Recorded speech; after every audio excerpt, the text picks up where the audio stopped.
പിതാവിനെ എനിക്ക് വൈദികനായ കാലഘട്ടം മുതൽ അറിയാം.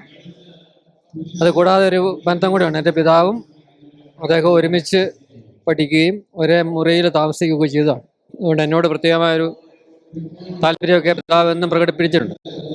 അതെന്നും മരണം വരെയും, മരണത്തിൻ്റെ ഏതാണ്ട് 2-3 ദിവസം മുമ്പ് അദ്ദേഹവുമായിട്ട് സംസാരിച്ചു. പഴയ കാര്യങ്ങളൊക്കെ കൃത്യമായിട്ട് പിതാവ് ചോദിക്കുകയും പറയുകയും ചെയ്തു. അങ്ങനെ അദ്ദേഹത്തെ കണ്ട് സംസാരിച്ച് സന്തോഷപരം നല്ല ഒരു ദൈവകൃപയിലൊരു മരണവും അദ്ദേഹത്തിന് നൽകി.